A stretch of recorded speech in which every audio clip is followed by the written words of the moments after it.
Thank you for joining the first in the series of lectures on Myanmar titled Responsibilities of and Possibilities for Buddhists. This seminar is co-hosted by the Japan Network of Engaged Buddhists, JNEB, and the IUS Network of Buddhist Volunteers for International Cooperation. IUS is an NGO that works with Japanese NGOs as partners in humanitarian aid in conflict zones, environmental issues, and poverty. After the coup d'etat in Myanmar on February 1st last year, we were very concerned about the situation and wanted to do something, so raised donations to support the projects of 5 organizations: humanitarian aid in Myanmar and at the border, artificial limbs for landmine victims, and the cut the funding sources of the military campaign to prevent Japanese public funds from benefiting the military. This seminar was planned together with JNEB, which also has been involved in humanitarian aid and advocacy in Myanmar, to provide an opportunity for people living in Japan and involved in Buddhism to hear from others involved in the front lines, think together, and take action together. More than a year has passed since the coup d'etat took place, but the violence by the military has not ended, claiming the lives of more than 1,500 civilians, detaining nearly 10,000 people, and displacing more than 400,000 people. We would like to think about what we can do to stop this violence as soon as possible and to help those who are suffering so they can face tomorrow with peace of mind. Today is the first in the series, and it is titled Merits and Demerits and Potentials for Buddhist-Based Activism in Myanmar, Nationalism and Democracy.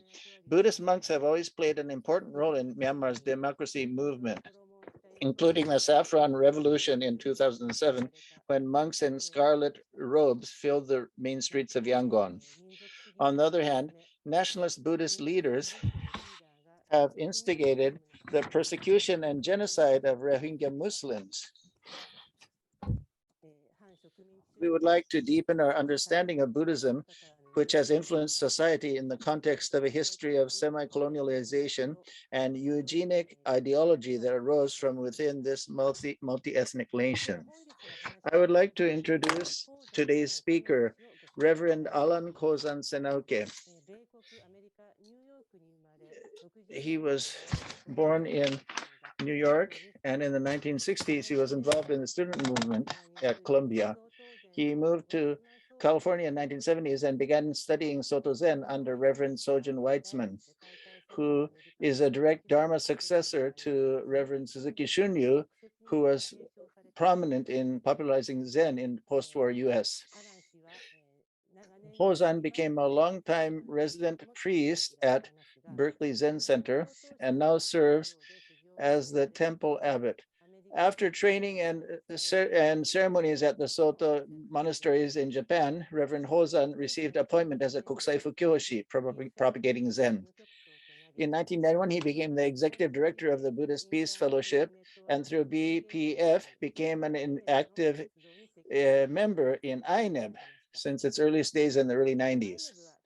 Since that time, INEB has been working on issues of gender, helping young people. It's a network of Buddhist activists and Buddhist-minded organizations. Through these activities, from the early 1990s, Alan has been connected and supporting the democracy movement in Myanmar and has visited the refugee camps on the border sites for several decades. The Buddhist monks of Myanmar involved in the democracy movement escaped to the US, and he's had exchanges with them for many years as well. Today's seminar will be carried out with simultaneous interpretation. There is a button at the bottom of your screen for interpretation. Language there when you're joining the seminar. After Alan's talk, we will have time for Q&A. There is a Q&A button at the bottom of your screen, so please press that. and write your question in the screen. The host will be videotaping today's session. After it ends, we will edit the Q&A part and plan to upload the video on YouTube. We will inform you about that at a later time. Sorry to have a long intro. We would like to hear Alan's talk now. Alan? Hello. こんにちは。はい、じゃあこれからアランさんよろしくお願いいたします。Alan, we look forward to your talk now. Thank you for that introduction, Daki-san. And can you hear me okay? My sound is all right? Yes? Yes, sounds fine. Good. Good. I am very happy to be here with all of you in the Japanese network of engaged Buddhists. And I'm also grateful to IUS for supporting this. And I'm appreciative of the work of Edaki-san, of my good friend John Watts, and of Tom Eskildson for doing translating. And I hope someone will let me know if I am speaking too quickly. I see some friends' faces here, and I'm just very happy to be visiting with you across the ocean. So before we get into detail about Buddhism and politics and the circumstances in Myanmar, I invite you to take an upright posture wherever you are and find your breath.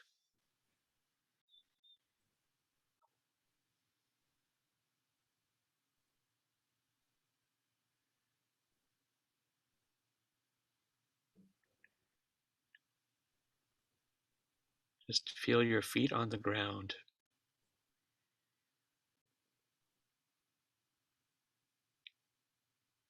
And the air gently entering and leaving your body.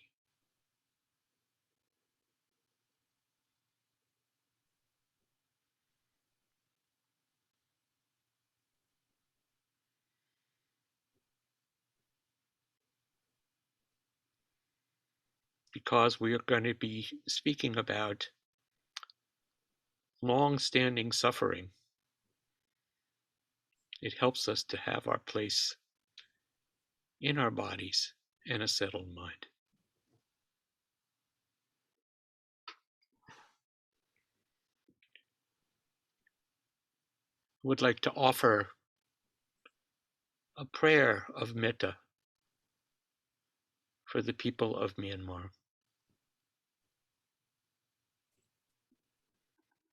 May all beings be well, loving, and peaceful. May we continually cultivate the ground of peace and persist mindful and dedicated to our work. May our efforts and our prayers extend to all the peoples of Myanmar, to Buddhists, Christians, Muslims, Hindus, animists, people of all religions. May our metta extend to every ethnic group and community.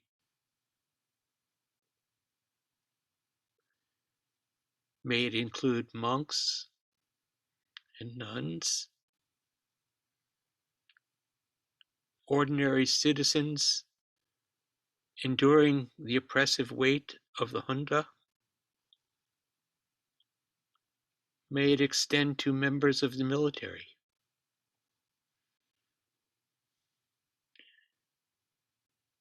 May our metta reach even to the Tatmadaws generals and to their families and associates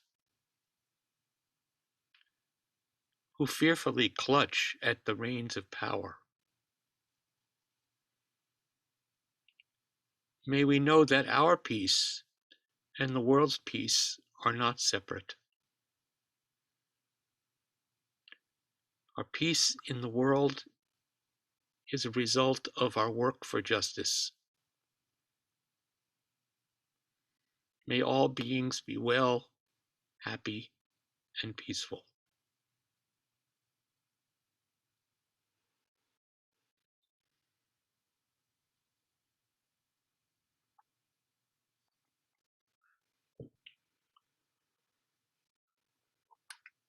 So with that, I'd like to introduce my own history with Burma, which dates from the winter of 1992.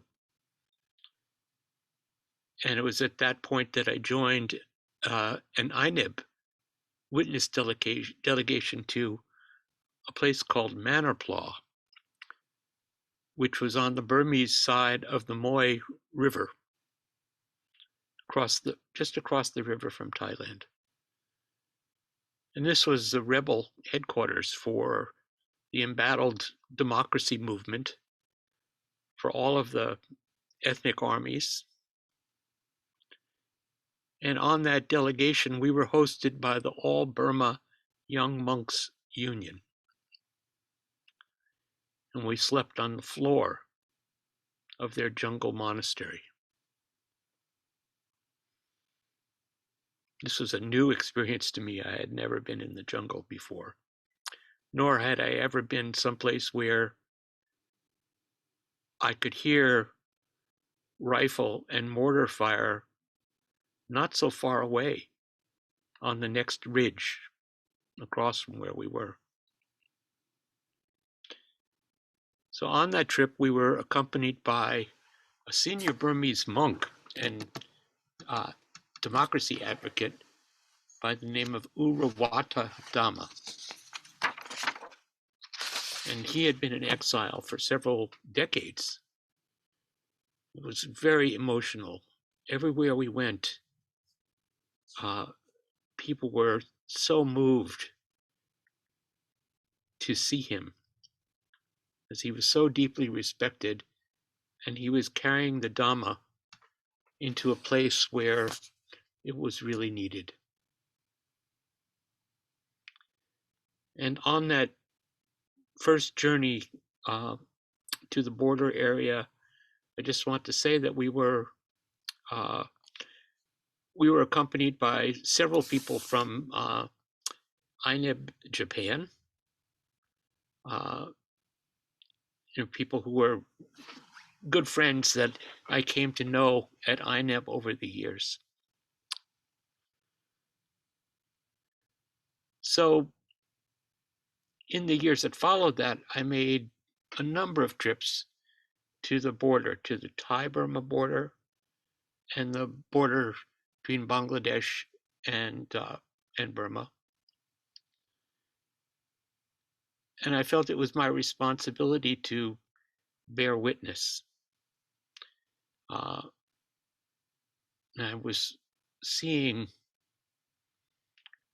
a situation of ceaseless warfare,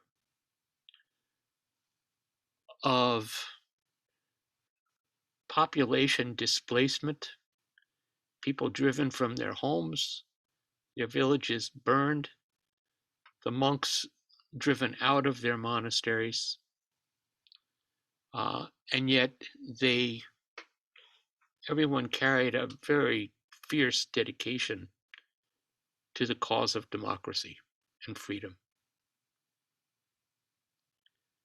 Now, I felt that I was responsible to write and to speak about what I was seeing and learning of Burma, particularly to the Western Buddhist community. And at that point, I was working for Buddhist Peace Fellowship, and so I had good channels for writing and for communicating to a wide network of engaged Buddhists in the United States. Along with writing and speaking, I began to raise funds, particularly for medical work with backpack doctors. These were young people who were trained in basic medicine, who went over the border into camps and hidden villages, and could provide basic medicine that saved lives. And so I was able to begin to fund some of those backpack medics, and also to support resources for nonviolence training among those who were in the resistance to the military junta. And I did that for quite a while. In 2007, the Saffron Revolution really drew the world's attention to Burma as had never happened before.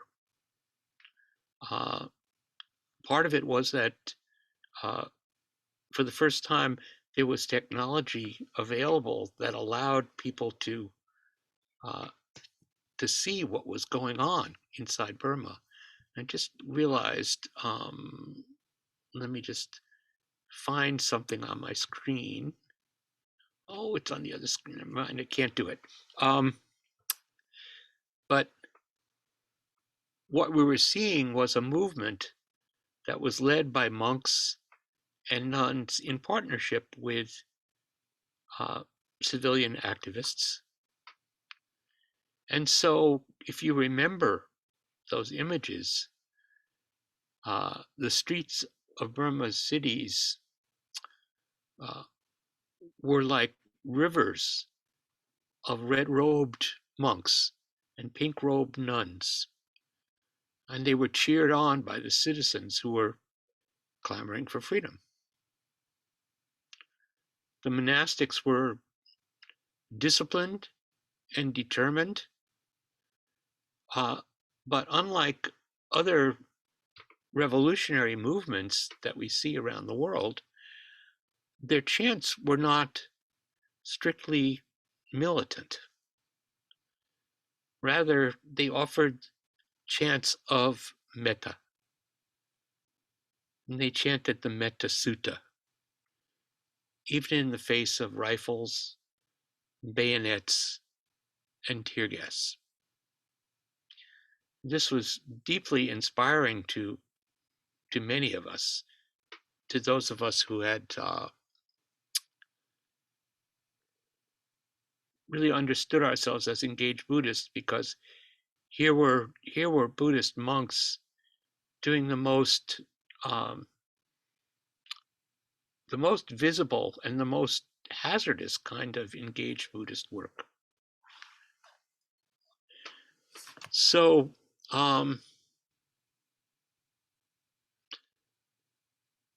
we all understand that Saffron Revolution was suppressed brutally,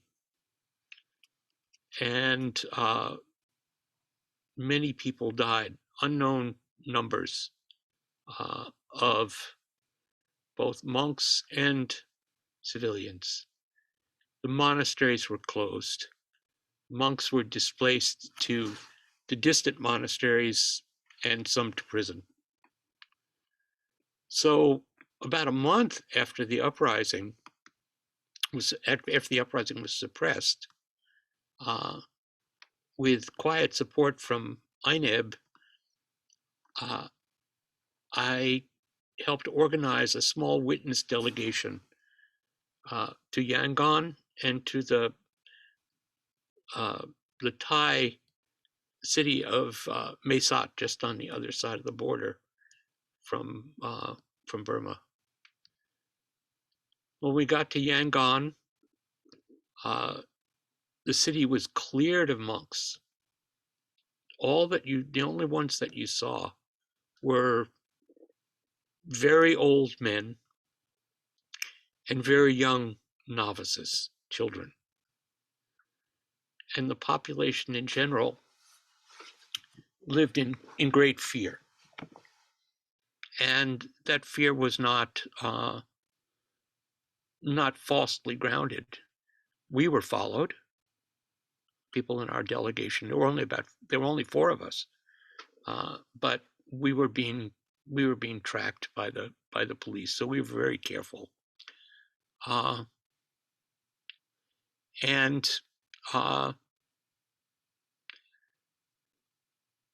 we were able to come and go. I was surprised that we were able to get into the country, but we were, and we left without any harm coming to us. But we were concerned for the people that we had left behind. So shortly after I returned, I founded what has become Clearview Project, which is dedicated to Buddhist-based relief and training. And my immediate purpose was to channel medicine and food and support to imprisoned monks and nuns. And of course, this had to be done through quiet and clandestine channels. But we were able to do that for a couple of years. And in modest ways, we were able to accomplish this purpose. But it certainly did not relieve the circumstances of oppression that persisted in that country. And so Clearview Project has continued to support the cause of freedom in Myanmar for the last 15 years now. So between the Saffron Revolution and today, there have been several watershed events and things that have really changed. They've changed the profile of Buddhism in Myanmar, and the country itself has changed in a variety of ways. A year after the Saffron Revolution in May of 2008, Cyclone Nargis devastated Southeast and South Asia. And particularly it tore across very highly populated farmland in the Irrawaddy Delta south of Yangon. And again, the world saw a completely inept and callous Burmese government response. They strictly limited aid that could come in from outside countries, and they responsible for the deaths of many thousands of people. In the midst of that, the government had organized and went ahead with a constitutional reform. This constitutional reform was a reform in certain ways in form only. It hinted at democratic principles, but it preserved the military's decisive plurality in the representative bodies of Myanmar. However, when it came time for an election that followed the constitutional reforms, the first election was in 2012, and at that time, Aung San Suu Kyi's National League for Democracy won a landslide election, a vast majority, something like 80 or 85% of the representative seats. And And people rejoiced because they thought that this was going to be the beginning of a democracy. And it was the beginning of an apparent opening of Myanmar, certainly an opening for investment and an opening to the world. And it looked promising. So it's not so surprising that the backlash began as the shadow side of the people's wish for democracy. So in 2013, there were a series of anti-Muslim riots and atrocities that swept across Myanmar. These were portrayed as ethnic and religious conflict, particularly as conflict between Buddhists and Muslims. There was violence on both sides. I don't want to pretend that this was all one-sided.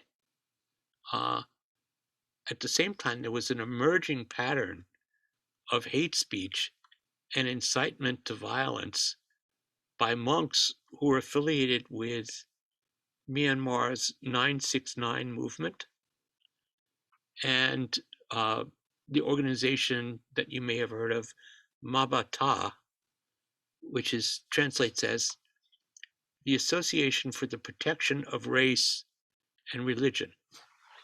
And the leader of Mabata was Ashin Wiratu, who was singled out shortly after by Time magazine as the face of Buddhist terror. You know, who ever heard of Buddhist terror? Not that there hasn't been, but the idea of this religion that people saw as fundamentally peaceful, linked with something called terrorism, was shocking. And I will say, so speak to the current situation in a little while, that Wiratu was recently released from custody, and he's back as the government is consolidating its control of the monks. So violence came to a head in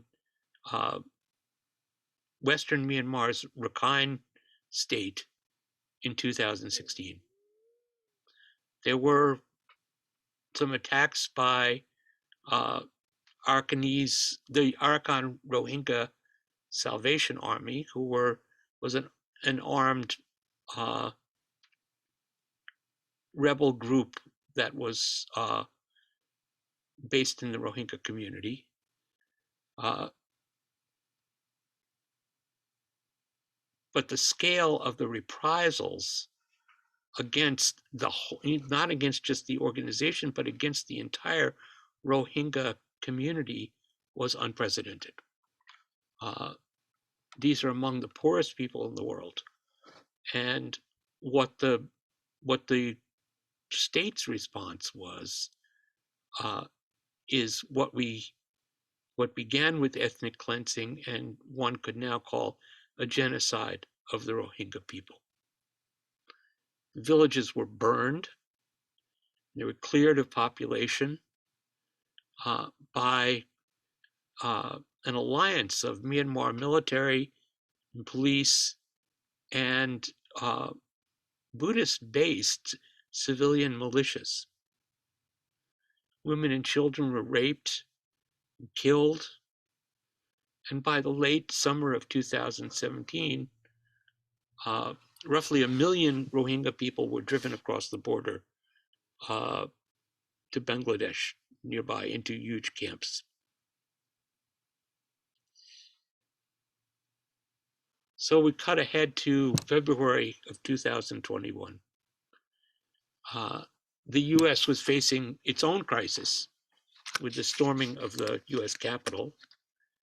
And at that moment also, the Rohingya generals rejected the result of the most recent popular election, which had just happened, which was another landslide for the NLD, and declared a military coup, dismissed and jailed the elected representatives, and touched off a civil disobedience movement that continues a year later.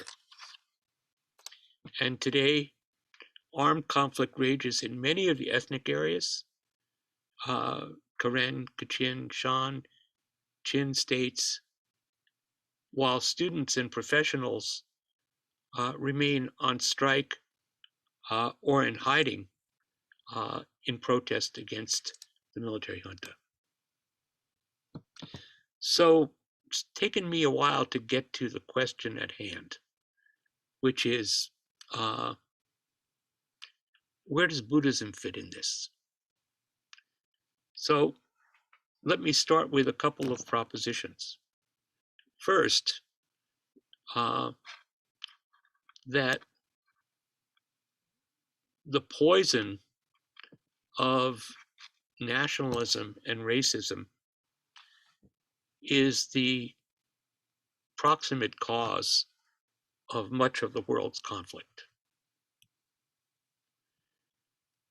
And second, that religion, in this case Buddhism, is often a cover for nationalism. Third, that everywhere there is an entanglement of religion and the nation state, what arises is hatred and violence. I think that this is something that you can see in certainly in Japanese history in the first half of the 20th century, but it's not unique. It's not unique to Burma. It's not unique to Japan. It's happened in a number of places.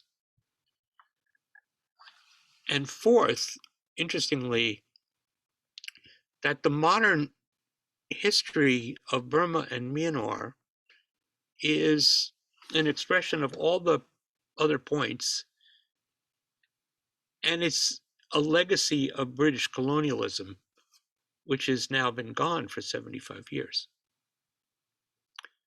So to speak to this fourth point and how it relates to Buddhism, in 1885, the British won a conclusive victory in their Third Anglo-Burmese War. And they were threatening to, and ultimately did, depose the Burmese Buddhist monarchy. So between that time, the late 1880s and 1920, there arose countless lay Buddhist organizations, and all of them had the mission of the nominal mission of preserving Buddhism. And they were preserving Buddhism at that point against colonialism, but they did it by aligning with the majority Burman Buddhist culture and identity. Now, Burma itself, what we presently call Burma, is a majority Burman, but that's in the center of the country, and surrounding that are all of the ethnic areas that have a variety of religious orientation, some of which are Buddhist, but there are also Christians, animists, and other small groups. And one of the things that's interesting, as a sort of side note, is that certainly in the United States, we have a very strong and prominent Buddhist orientation in what's called the Vipassana movement, and probably you know about this. But what's interesting to me is that that the modern Vipassana so-called tradition really dates from this encounter of Buddhism, modernity, and anti-colonialism in the late 19th, early 20th century. It was an attempt to create a popular kind of Buddhism that was accessible to people at large, not just to monastics. And so it has that root. It has that root of modernity, if you will. In their conquest of Burma, the British brought many thousands of Hindus from the larger Indian empire and placed them in key administrative positions around the country. And so by 1920, you had a very strong organization called the Young Men's Buddhist Association, which had adopted a perspective that was at once strongly anti-Indian and anti-colonial. So resistance to British colonial occupation was often expressed by way of Buddhist ideas and personalities. In the early 20th century, you had very well-known monks like U Ottama and U Tilasara, and even Lady Sayadaw, one of the key monks in development of the Vipassana movement. And all of them saw the decline of Buddhist values and cultures as the basis for opposition to the British.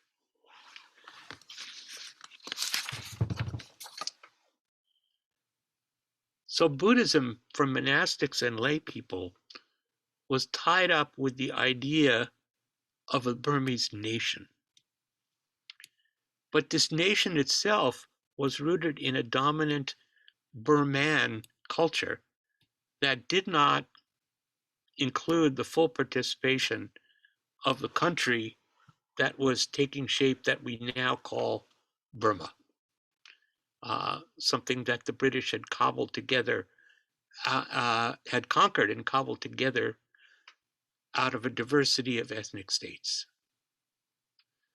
So I want to flash forward to the Saffron Revolution in 2007.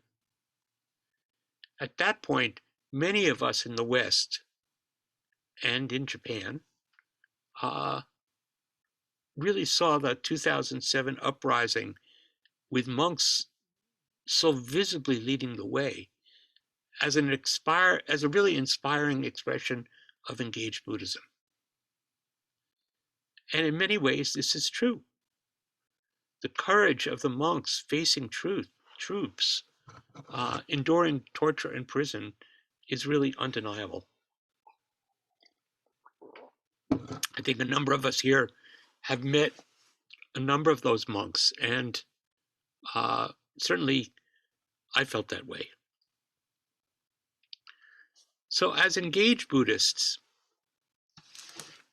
I think that we have a common understanding about systems of suffering, about what we might call structural dukkha, that oppresses groups and classes of sentient beings. But as I personally came to know some of the Saffron Revolution monks, particularly the ones who had settled in the United States, I felt that their activism was not as much based in this kind of systemic engaged Buddhist understanding as on these historical principles, which I mentioned, of defending Buddhism and the nation. And this has become clearer to me as time has unfolded, even before the Rohingya crisis. I was very close with a young Saffron Revolution monk who had come to the United States, and he was originally from Rakhine State. And one day I happened to comment sympathetically about the historical plight of the Rohingyas, and he flew off the handle. His remarks were so shocking and vehement to me, and I could see that the vision of Dharma that we have as extending loving kindness and metta to all beings was not the vision that he had. And I think we've all come to see in the Rohingya crisis, with the rise of Mabata and the 969 movement and other fundamentalist Buddhist organizations, we've come to see that this view that I encountered from this young monk was not so unusual among the monks. Buddhist nationalism and a projected fear of others, so-called others, which includes Muslims, includes Hindus, includes Christians, is a deep strain in modern Burmese Buddhism. It is, I'm afraid, part of the religion's identity there. And it's also true that in South and Southeast Asia, Islam has long been portrayed as a threat to Buddhism. So in the midst of the Rohingya crisis, in October of 2017, the very well-known monk, Sitagu Sayadaw, gave a sermon to army officers in a garrison in Kayin state of Burma. And he was speaking to the army's responsibility to protect the nation, the Myanmar nation. And he suggested a Buddhist justification for killing Rohingyas. Sayadaw drew on 5th century Sri Lankan chronicle, the Mahavamsa, which is a quasi-canonical document. And his subject, which is a chapter called The Victory of Dutagamani, he speaks of the king's remorse after a bloody war in which millions were killed. And as he speaks of his remorse, a group of arhats advise him that out of these millions who were killed, quote, only 1.5 human beings have been slain here by thee, O Lord of men. One had come unto the 3 refuges, and the other had taken himself the 5 precepts. Unbelievers with wrong views and men of evil life were the rest, not more to be esteemed than beasts. So returning to this entanglement of religion and the nation state, obviously throughout history this has been used as a recover for the repressive activities of military, government, business. And this is, as I said, you have this central majority Burman identity, cultural identity, but in all of the ethnic areas that surround this central Burma, that's where the wealth of the country resides. That's where you find the mineral, the oil, gas, and timber, and other natural resources. Almost all of it in the ethnic states. So these are the areas also that most resist the Burmese army's domination and exploitation. And these are the areas that the Burmese army has suppressed violently for 60 years or more. In the case of the Rakhine state, home to the Rohingya, the region itself possesses large reserves of oil and natural gas, and it's situated on the Indian Ocean, where China has been building a deep water port and a pipeline and a trade corridor across Myanmar to Yunnan province in China. So the Myanmar's generals have courted the Rakhine Buddhist population, just as they've courted the monks. This is the lesson that they learned from the Saffron Revolution, was not to antagonize the monks, but to co-opt them. So they buy them off with alms, with building of temples. Right now, the generals in Yangon, or the generals in Naypyidaw, the capital, are building the largest stupa in the world. So they are funding these elaborate temples and monasteries while inciting ethnic antagonism against non-Buddhist identities. So in the West, we think of Buddhism as a religion of peace. You know, we know that historically, certainly in modern history, this has not always been the case. We have Buddhist complicity with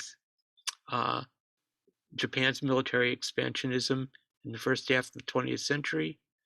We have Sri Lankan Buddhist violence and hate speech against the minority Tamils.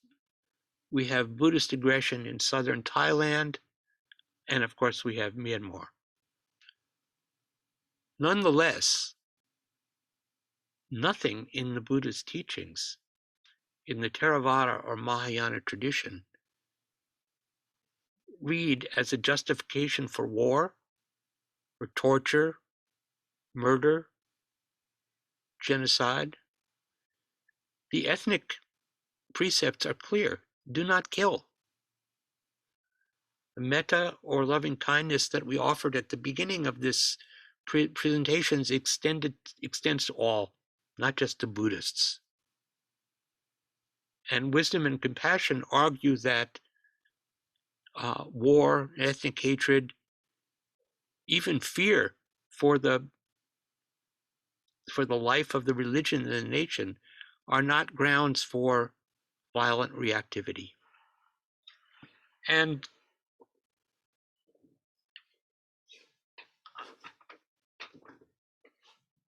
in the present crisis, we do see resistance from monks. There's been very strong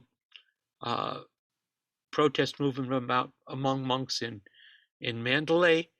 We hear from friends about other militant resisting monks in Shan State and elsewhere. But it's really dangerous because at this point, the government has more or less successfully divided and co-opted a large part of the monastic order. As I said, they have learned their lesson from the Saffron Revolution. And, you know, the monastic order is very large and it's very powerful. There are two institutions in Myanmar of similar scale. One is the army and the other is the monastic order. So what is the future for activism, Buddhist activism? I really don't know. Right now, it's quite endangered. That one wishes there were more monks, and when we hear of enclaves of them, we have been able to offer support, but it's a holding action. And so I want to close by just leaving an open question.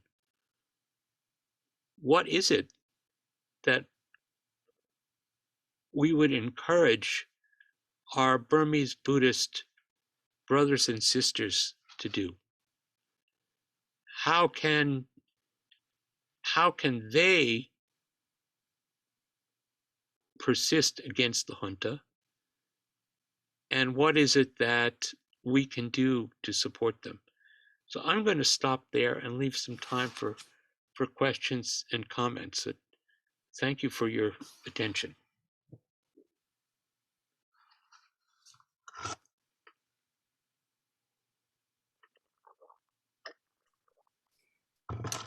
はい、アランさんどうもありがとうございます。Thank you very much, Alan. 日本でも仏教の集まりで仏教は平和な宗教だという At Buddhist gatherings, people have the image and they talk about Buddhism being a religion of peace. But when we look at the reality in the world, we see that Buddhists have supported a lot of violence in different parts of the world over history.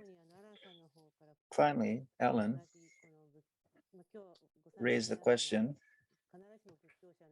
Of course, not everyone in today's audience are Buddhists, but many of you are, and others may be believers of other faiths. What can we as people of faith do for the people in Myanmar? Let's think about that together. If you have any questions, could you please write them into the Q&A box? So far, I don't see any questions raised. There's a Q&A corner at the bottom of the screen, so we welcome you to enter your thoughts there. Reverend Okochi, Mr. Okochi, also a member of JNEB, who is a co-host, is here, is welcome to raise any questions or comments he may have. Thank you very you. much, Reverend Alan. はい。じゃあ、まだ質問が書き込まれてませんので、こちらからいくつか質問していきた Nobody い。 has written any questions, so allow me to start with some questions. John is also, John Watts of JNEB and INEB has also joined us. 質問が書き込まれるまで、私たちの方で質問を Allow us to have some Q&A until we get more questions from the audience. まあ仏教徒の人たち The Buddhists of Myanmar, 考え方っていうのはその僧侶ではなくて、その信者さんの側のそのまあ平和に対する考 what え are 方 the views about peace by the lay Buddhists in Myanmar? 上の方からね影響を受けてると思うん I'm ですけど sure they're influenced a lot by the 影響が与えられているのかもしくはその僧侶 monks が above どう them. いう But, 答えを持っている and what are the expectations of the lay people towards the clerics or the monks and nuns? Alan, could you share your thoughts? まあビルマ社会の中でのそう仏教者の役割っていうか期待されるところ What is the role of Buddhist priests and nuns in Myanmar? What is expected of them by the lay people and society at large?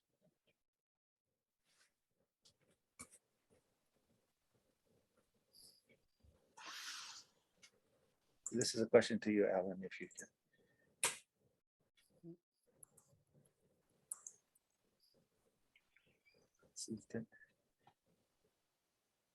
ああ、すいません。ちょっと通訳の方のあれシステム側のちょっとうまく届いてないようです。 It seems the English interpretation channel may be having some difficulties. Alan, can you hear Tom? I can hear you. Yeah. But you can also hear Tom? I can't hear Tom, no. 通訳が聞こえません。そう今ちょっと通訳さんの私の日本語の英語は伝わってなかったみたいなんですけど、 You may have Eh, gotten on the wrong channel, Alan. I have no idea what channel I'm on. I haven't changed anything. Okay. Well, maybe I can redo the question then. Sure. Mika asked, what Why is don't you the- just tell him how to switch on the interpreting Right. channels? Can so you that- can you see the channel at the bottom of the screen on the right? There's a button. It should say English. No, I see a button that says interpretation. Right, and click on that. Oh, I see English. Yes. Right. Okay. Okay. So now what am I? Tom, do you want to redo the question? Ah,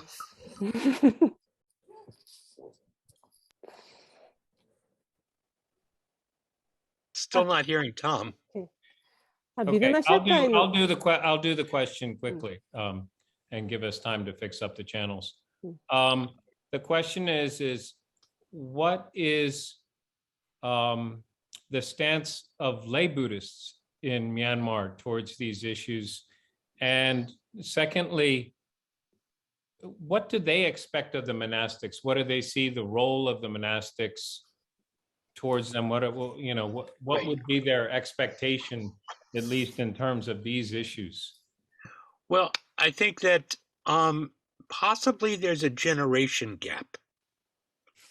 What I have heard, because we have been in touch with younger people in Myanmar, and younger people who are of a Buddhist background are feel quite alienated from the monastics, particularly coming out of this period of Buddhist nationalism. And so what I've heard, at least from a number, and so this may be more anecdotal than quantitative, but they're not looking, unlike 2007, they are not looking to the monks for the solution to this problem. And part of it is quite a turning among the civilian population, particularly among politically aware young people, that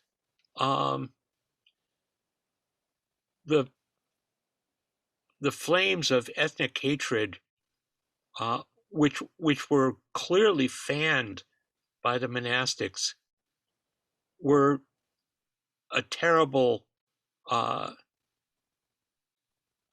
mistake and caused terrible suffering. And so you see among quite a number of the current, when there were protests, of people really repenting stands that they had taken before, and so they're not orienting towards the monks in the same way.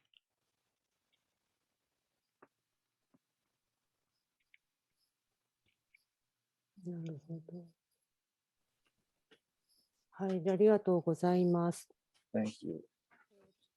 今それで質問も来ているので、ちょっと質問に。 Some questions have come to the Q&A window. So let's Alan, can you hear Tom? Now I can hear Tom. Yes. Okay, good. 仏教の強い信仰のもとに怒り、憎しみ、そして紛争や虐殺や戦争を止めていけると思われますか? Do you think that a strong belief in Buddhism can really overcome the hatred that leads to violence and war? I think there's a vicious circle underway. Do you really think that this cycle of violence can be stopped by a peaceful mind cultivated by Buddhism? Well, that's a really interesting question. I think personally, I do think that, but what we need to do is have that has to be a view that is that is widely proliferated. In a Buddhist country like Myanmar, perhaps that's more possible than in the United States. And I don't know about Japan anymore. I mean, you know more than I do. Nominally, certainly nominally, Japan is a Buddhist country, but how deeply those Buddhist values affect the social and political policies, I am very doubtful of. And as I said at the beginning, see, one of the advantages we have here in the United States is this is a small minority religion that is not really aligned with the state. But in places in Japan, in Sri Lanka, in Thailand, in Burma, you have an entanglement of Buddhism and the state, so it gets it's very hard to see them as separate, and it's very easy to. It seems that it's easy to pervert the fundamental Buddhist values that were clearly articulated by the Buddha.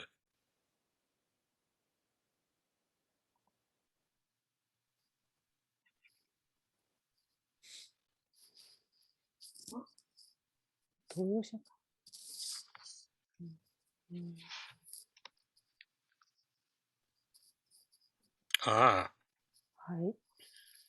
I see a question that says that armed resistance is a kind of violence. What do you think of violence? そういう要するに軍政に対する武力抵抗を含む武力をどう思うのか。Tom, you're on the English channel. So shall I answer that question or speak to that question? I'm asking. Okay. Yes. Yes, please. So this is a very difficult question. There are places where clearly there are places where active nonviolence is a viable strategy for social change. I mean, in many ways, we saw that in places in Eastern Europe. We saw that at critical times in South Africa, and in many other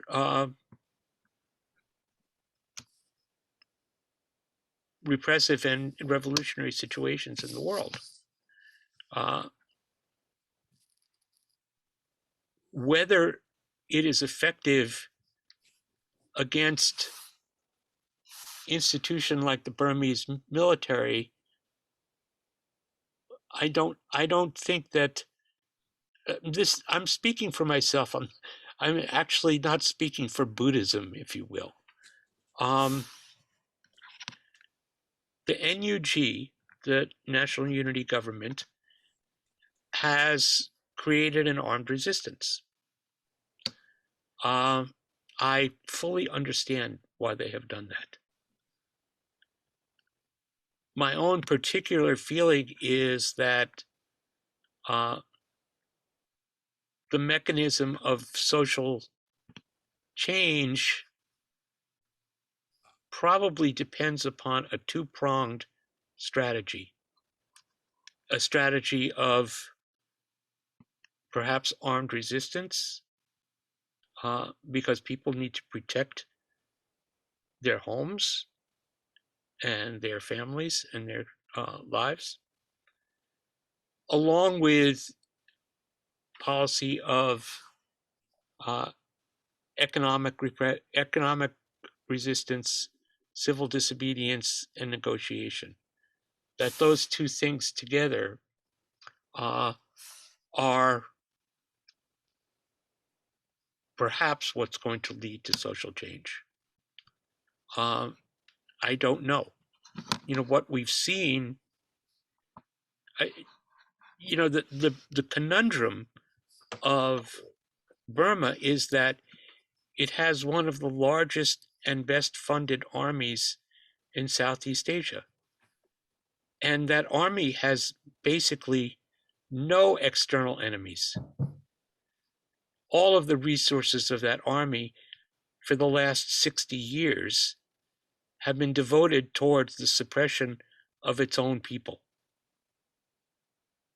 And it's also impoverishing the country. So the other thing that I hope to see is a campaign to win hearts and minds of the military themselves, by which I mean ordinary soldiers and perhaps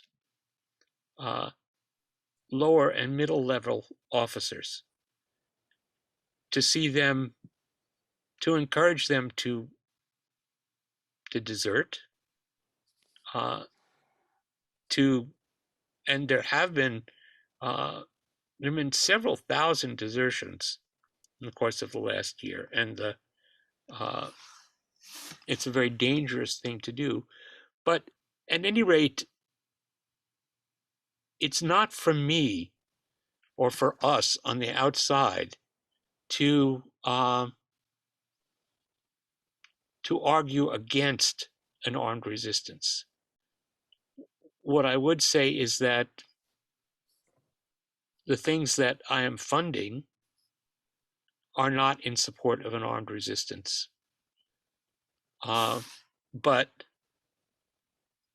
from the outside, we can't dictate policy to the resistance movement inside. We can only be friends with them and encourage them.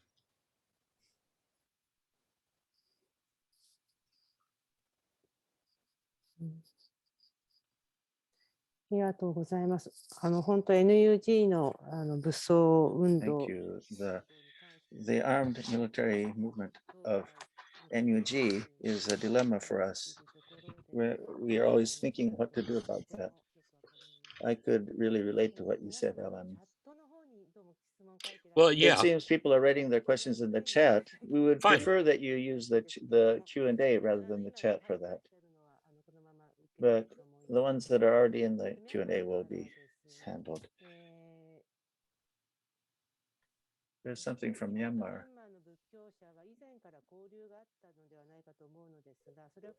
I think there has been exchange between Buddhists in Myanmar and Japan, but has that network of Buddhists in Myanmar and Japan played a role this time? You have to tell me.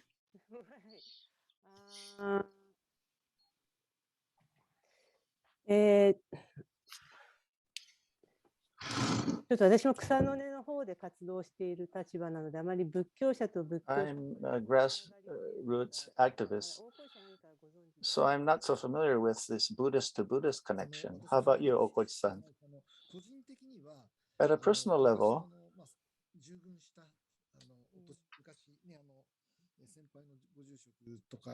I know an elderly monk who was involved in the armed resistance, and I had and I've heard of people who had exchanges with Buddhists in Myanmar as priests, but I don't know if these Buddhists with connections in Myanmar are supporting the movement now. There are some Jodoshu related organizations here who are building temples in Myanmar, but I heard that recently all these activities have stopped. Rather than moving on the front, many people are working through their personal networks with people they know. Maybe that's the only type of information that's available, but I think most of the people with connections are working through their connections. That question was from someone in Myanmar. The next is from Japan. you said that many of the Buddhists in Myanmar are opposed to this change in politics, but in Myanmar, what kind of actions are Buddhists taking to show their resistance towards the regime now Inside Myanmar, inside Myanmar? you have, is it the White Rose movement, which is in resistance? You have, I'm sorry, I've got this on my other computer. I have photographs from Mandalay of groups of monks protesting, and one of the signs is very interesting. It says in Burmese and then in English, please establish CES, comprehensive economic sanctions, to oppose the junta. This is what this group in Mandalay is calling for. And so, to the extent that they take public stands, that's what they're calling. That's the kind of activity that they're calling for. They're not.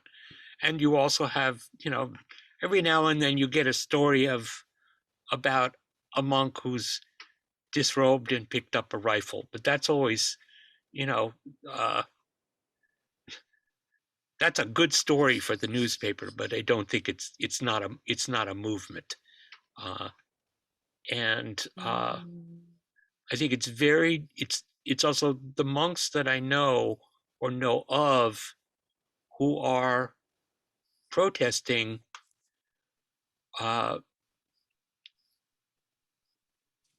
have to be very, very careful and aware of their security, because if they're identified, if their families are identified, they're going to be thrown into prison.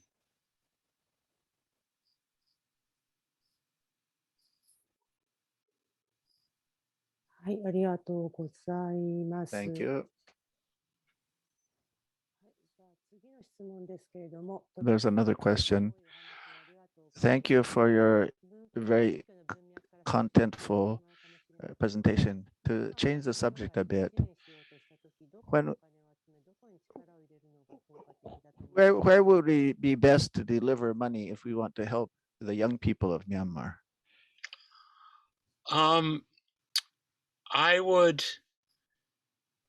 What I would suggest right now, just to this audience, is to speak to John or to Mika-san, and they have contacts.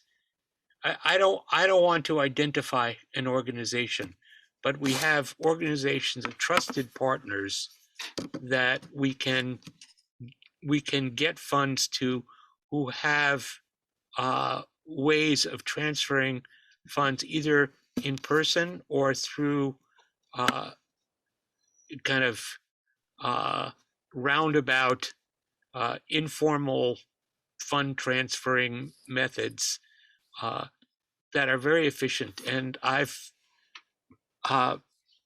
let's see, in the last year, I probably, well, actually, I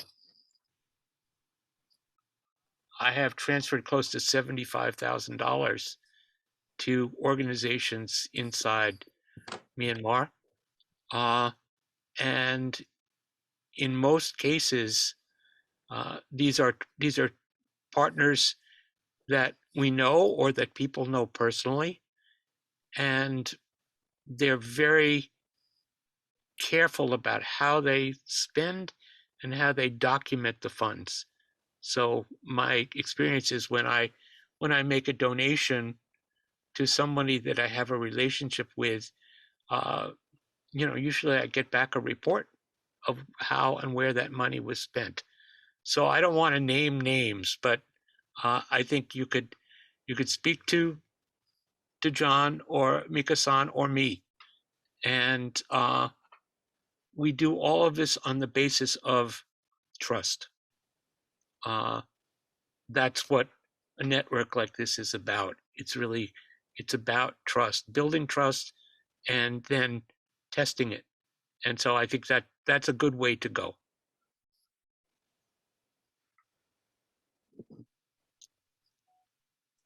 ありがとうございます。アーユスは、主に IUS has been working with the evacuees in Japan and working with advocacy in Japan. And we're also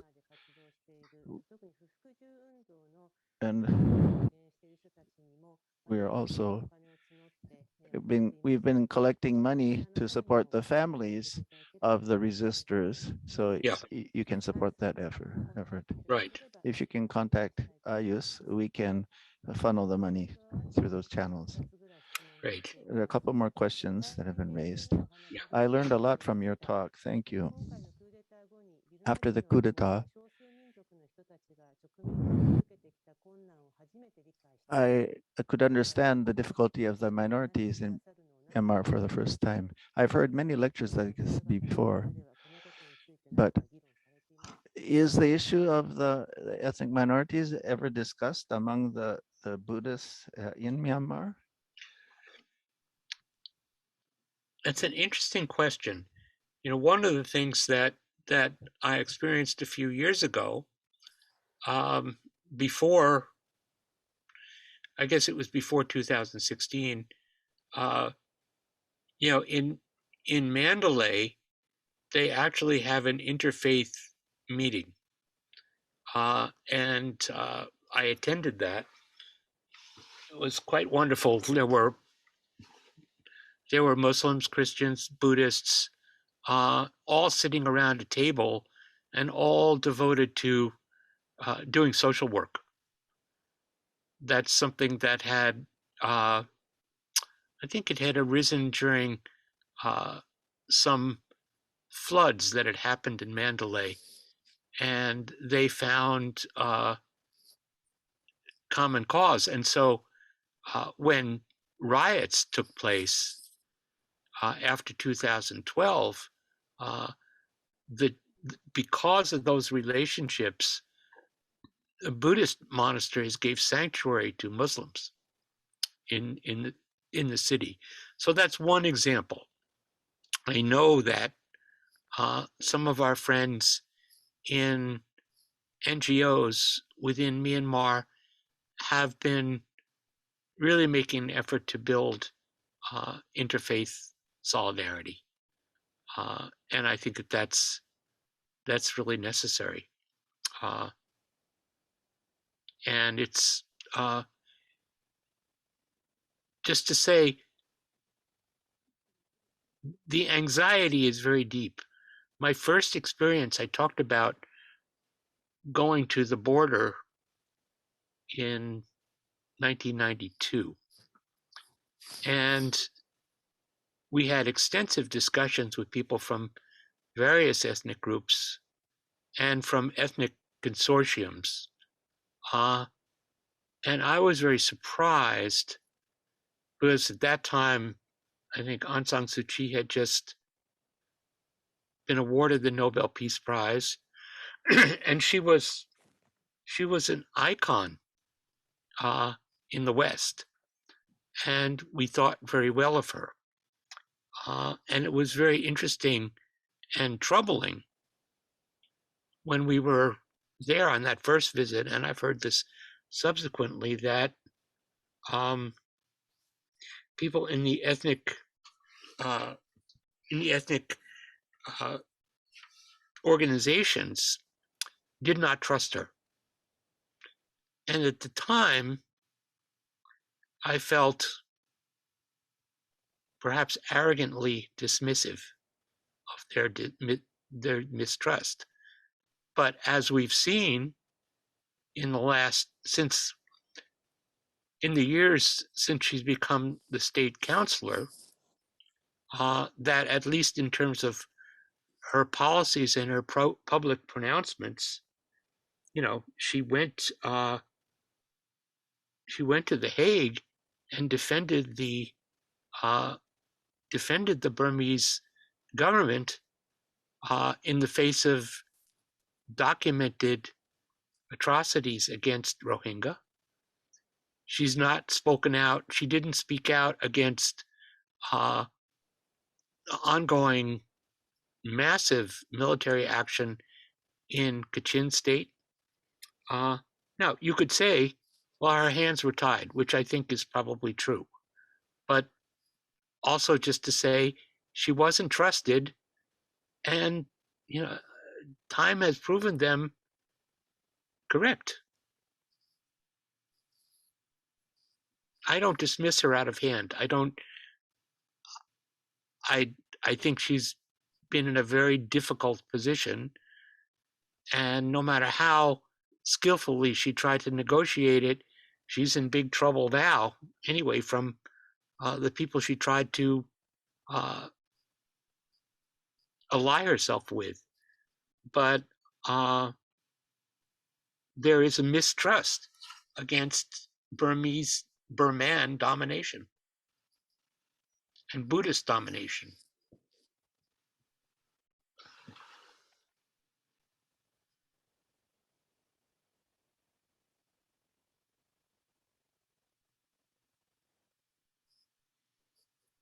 ありがとうございます。多分なんか Thank you. いわゆる若者たちのその今回のことで得た気づきのスピード感っていうのかな。 The speed of awakening of the young people 差があるというのか。 may であればもっとその not be the same as the feeling of the Buddhist community. お坊さん仏教者への So メッセージ maybe our message to the Buddhists in Myanmar is to open their eyes to the world and what's happening outside. We also tend to be rather narrowly focused, so it's not so easy, but we John have has 3 something. more questions. Yeah, I wanted to respond to that for a moment, though, Okay. if that's okay. John, do you want to say something first? はい。 I had a bit of a response to that comment in just Yeah. in terms of this is before obviously the coup d'etat, but I've been to Myanmar a couple of times in the open period before the coup d'etat, and I know that our INEP partners, specifically some close INEP partners who are lay Buddhists, have been working with monks to work on their attitudes towards ethnic groups, to work on their understanding of what real peace, human rights, democracy is. So that was quite amazing and encouraging to see that that work was starting to unfold, because Myanmar is because it was so closed off for so long, is even more conservative than Sri Lanka or Thailand in terms of its approach to Theravada Buddhism, which means that lay people almost virtually have nothing to say to a monk that might be of any kind of value. So to see that that there was a shift, that it was possible for some of our young lay partners, a number of them who are women, were working with monks in education on peace and human rights. So that was inspiring work that was happening before the coup d'etat. And I hope that it's having some effect now today. I mean, I think that work is continuing. What I was going to say in response to the question, which is a bit, perhaps pointless, is the monastics should listen to the young people. This is a difficult thing in a conservative, ageist culture. but I think that I will say, and I didn't make this point directly, but I will make it now. We have to find people that we can build a relationship with, but the change really needs to happen. Changes and input needs to happen from within the country. That every effort that I have seen for Buddhists, international Buddhists, even the most prominent ones you could name, have no influence and are not heard and are not likely to be heard, short of actually being in relationship with the monks. And it's a very conservative, usually top-down monastic system. So we need to really think in the long term about building relationships and maintaining those relationships as leadership matures from within the country.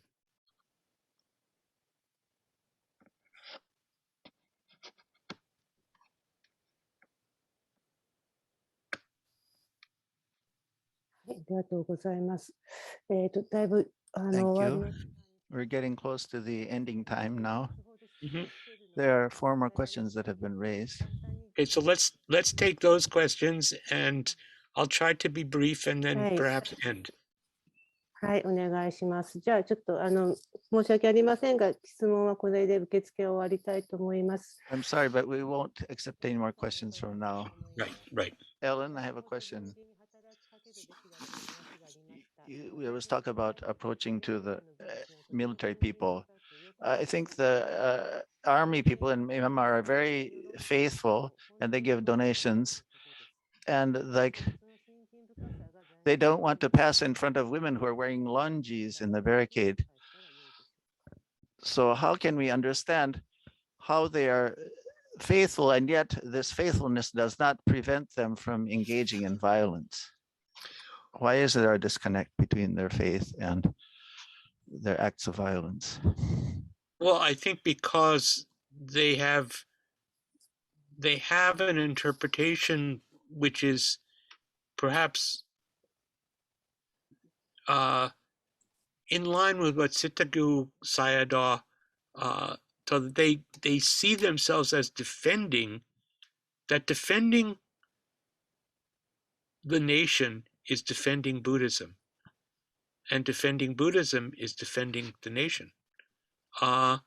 And you can find, you certainly can find scripture that encourages one to defend the nation. And so that's what they're indoctrinated with. And, they go to the temples and they give alms or they give large donations, and the monks accept them. We don't have a large movement, as you did in the Saffron Revolution, of overturning the alms bowl. So if the monks are accepting their donations, then they're likely to feel that there's a justification or a sanction for their military activities.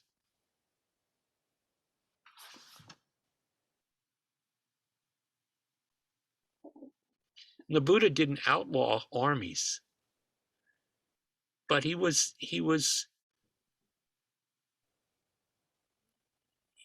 pretty clear about the defensive function of them. And but that's gotten, in various places, as we've seen historically, that's easily distorted.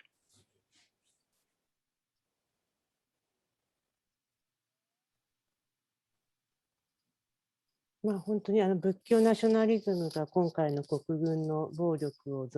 nationalism has stimulated the violence by the military. We hear this. Yeah, it happens in my country.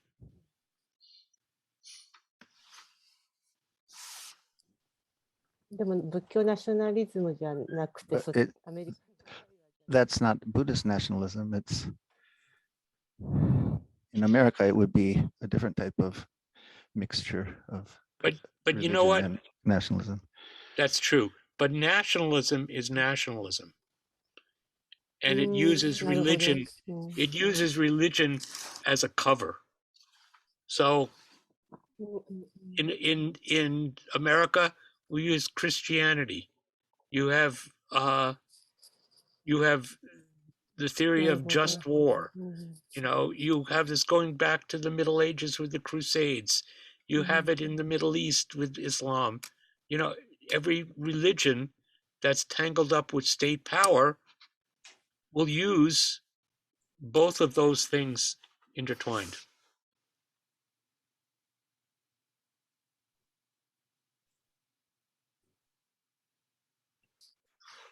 宗教は違いども、まあ、構造は一緒っていう。 Even if the religion is different, the basic structure is the same. I guess that's the That's right. point. Right. はい、じゃあ次の質問です。 Let's move on to the next question then. Yeah. Do you think that economic sanctions are a just method as a Buddhist? It's actually the most vulnerable people in society who suffer from economic sanctions, the poor people and children and minorities. Yeah, Japan also ended up going to war partly because of the economic sanctions that were placed on it. What are your comments on that?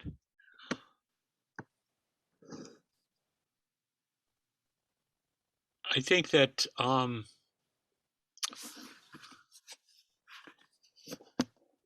economic sanctions to me are a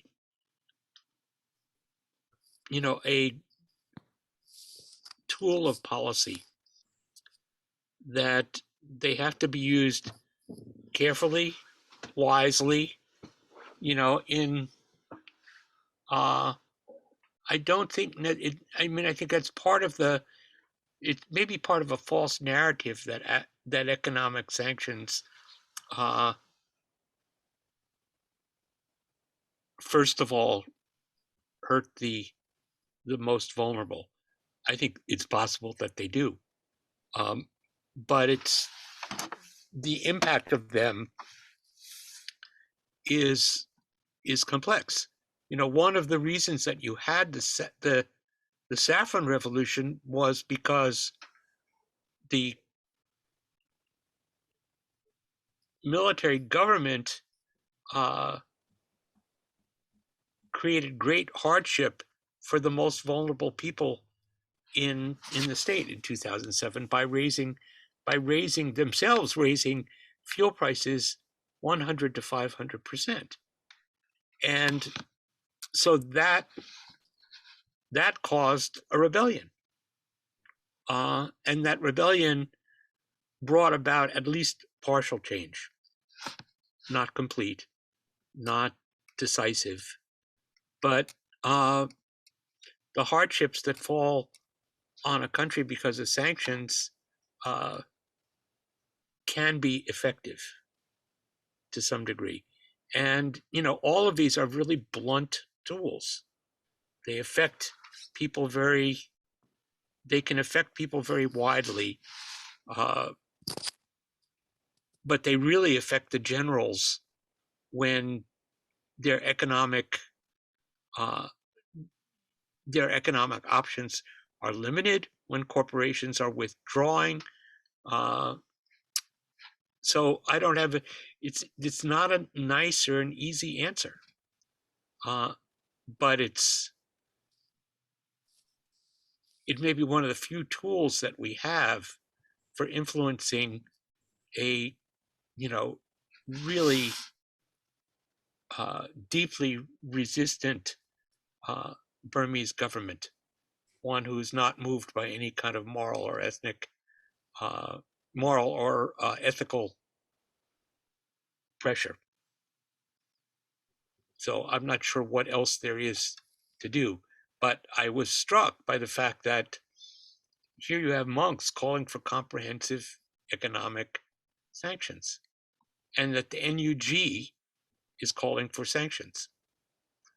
So again, I listen to what the requests are coming from inside the country, not from what we may be thinking outside as a strategy for them to change. I want to hear what they are asking for.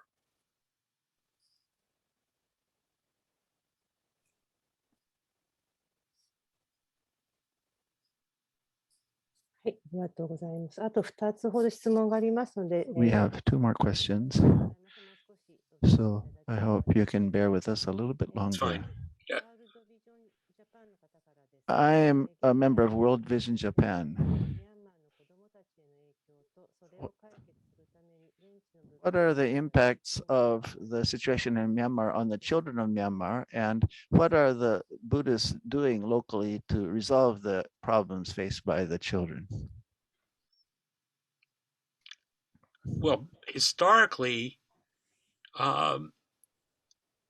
there's a very important sector of the educational system that has been based in monastic schools and orphanages, and those those institutions have been both educating and feeding and taking care of young people, and I suspect that they're still doing that to an extent possible.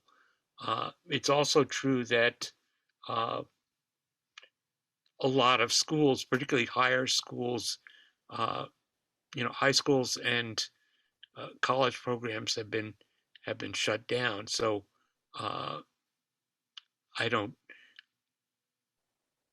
think that the Buddhist institutions have much to do with that. I don't think they're doing much, but I think that to the extent that's possible, they're providing basic education and basic resources for life to the extent that they have the means. And I think that some of the funds I know that we have donated have been distributed to families and children through the agency of monastics and of temples and monastic institutions. That's a channel that we use.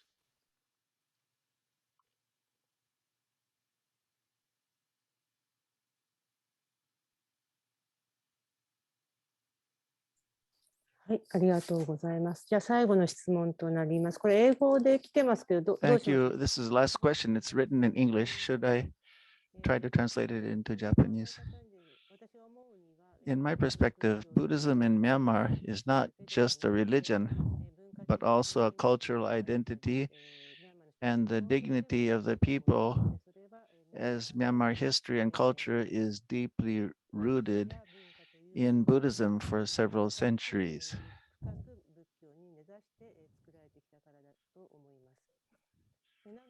So it will be difficult to change the course of the Burmese nationalist Orthodox Buddhism.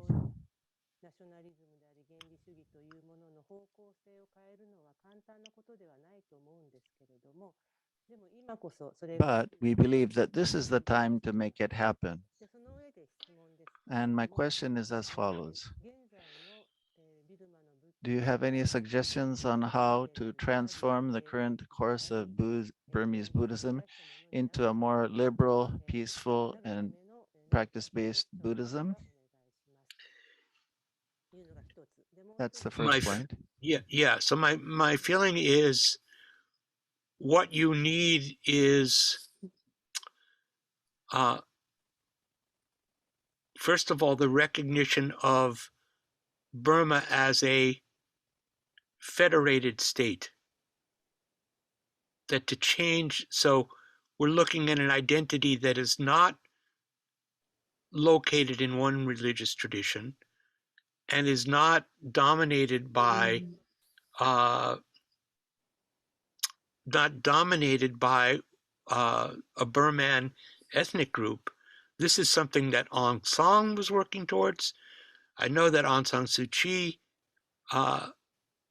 held this as a vision that everybody who looks at Burma is hoping for a future that is a federation where all of the different states and ethnicities are recognized, which would include all of the religions, and decoupling religion from the mechanism of the state. So not have either a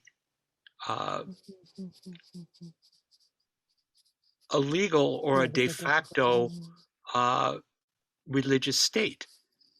And that, I think, would free Buddhism.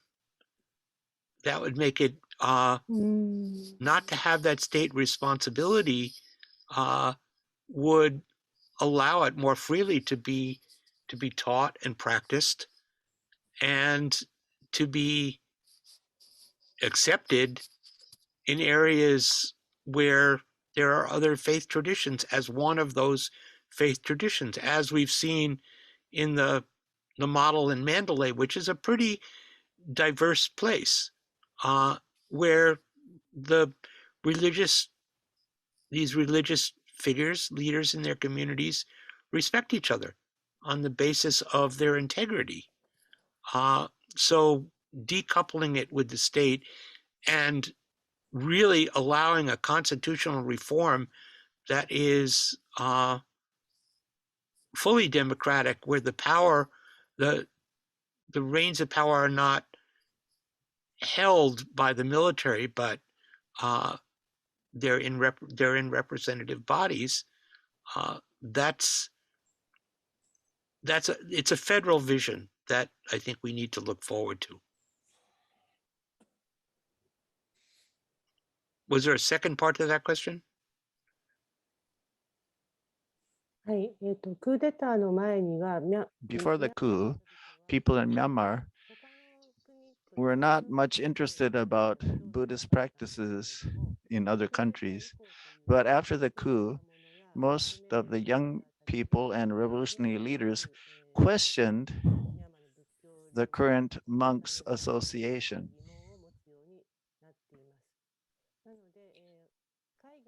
Is there a plan from the outside to advocate or share about the different Buddhist practices and values to Myanmar, or to give peer pressure to the nationalist Buddhists? My experience, having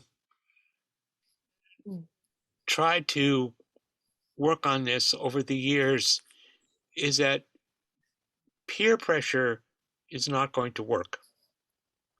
The way, as John put it, the conservative values of the monastic order in Myanmar are very powerful and conservative, and to my experience, often arrogant and dismissive of other manifestations of Buddhism in the world.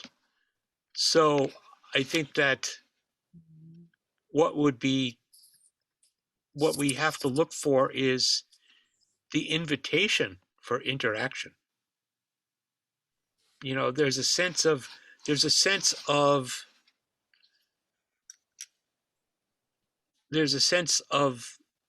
Burmese Buddhism as being somehow pure, or purer than some other kinds of Buddhism, which would include Mahayana. And we have to find a sense of fellowship, but it has to come from, there has to be, again, relationship needs to be built person to person between Buddhist practitioners in other parts of the world and Burmese. And then there has to be an invitation for interaction, I think. John. Just to add to that, I think this is where lay Buddhists can actually provide a lot of leadership. The two countries that I've lived in Thailand, and Japan, I have seen an incredible diversification of Buddhist practice in the last 20 years from the lay people. They got sick of the monks. They got sick of the institutionalized Buddhism of their own country. And they've started to look and practice other kinds of Buddhism. There's a Vipassana Goenka center outside of Tokyo.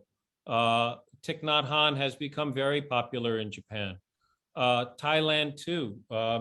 There's a Chogyam Trungpa Tibetan, Thai-based Sangha there. There's a Thich Nhat Hanh center in Thailand. This is led by lay people who got sick of the Buddhist establishment. And as they've done that, there have also been progressive monks who have found these international level teachers interesting and important. And they bring a breath of fresh air and a new attitude and a new landscape. So I think this is where lay people can have an important role. I think that there's also within Burma, as I referenced, the Vipassana movement was very largely a lay movement. And that was a radical development in Burmese Buddhism. And it, as I said, it came out of the anti-colonial movement. And it may be that we have parallel things happening out of today's activism and resistance to the junta. So it's not that there's no tradition of this. But I think it's important that we're really careful about not colonizing, trying to colonize Buddhism, Burmese Buddhism with other kinds of Buddhism. We have to do this by invitation.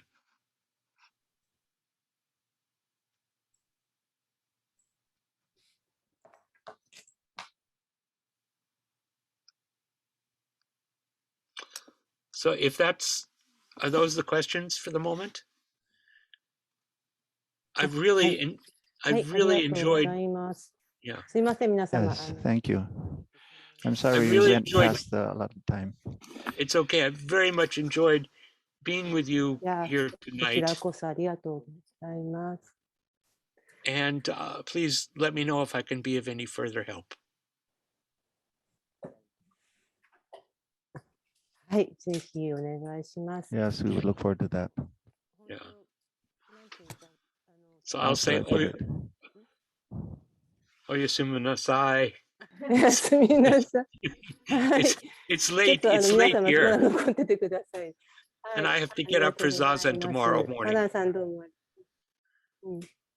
じゃあアランさんどうもありがとうございました。 Thank you very much, Alan. Yeah, thank you.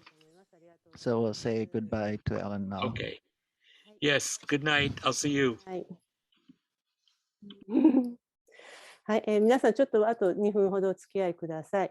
We will be documenting the contents and editing them and sharing them again. The closer that religion gets to power, the more it gets used for other things. This is very much applicable to us as well. We'd like to look at this as something very relevant to ourselves. Since this fiscal year, IUS has been collecting donations for the hope of the people in Myanmar, which is used for 5 different projects. And we also have the donation program for Light in the Town, we call it.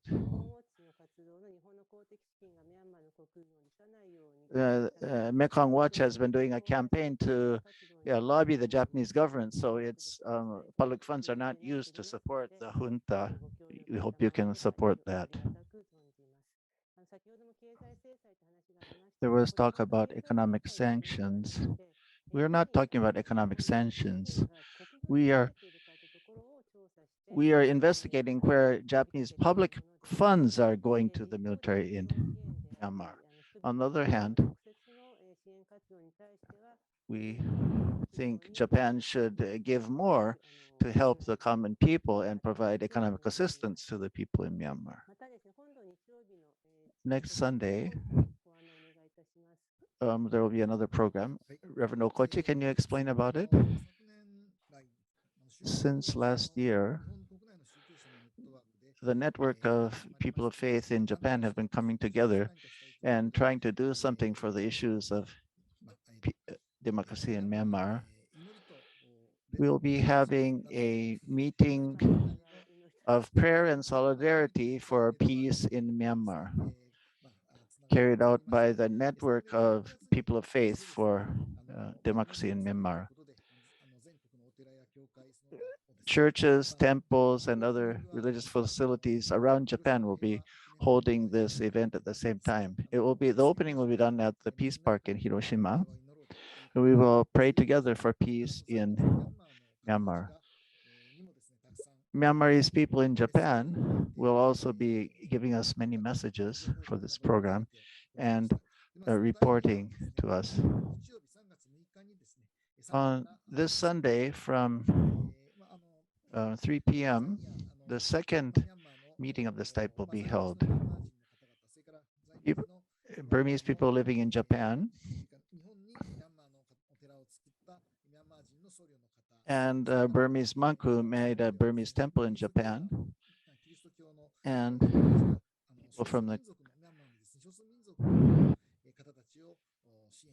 and Japanese churches that are supporting the minorities in Myanmar, as well as Burmese Christian pastors will be involved in this program. From 3 p.m. on the 6th of March, the venue will be at Tenko-in Temple, just across from Zojoji in Shibakoen. In principle, it will be held online. You can sign up to this event from the IUS website. We look forward to your participation. Thank you. Yes, we appreciate that. We're going to have a series of 3 lectures. The second one will be about emergency relief activities and grassroots CDM support activities by Buddhists in Myanmar.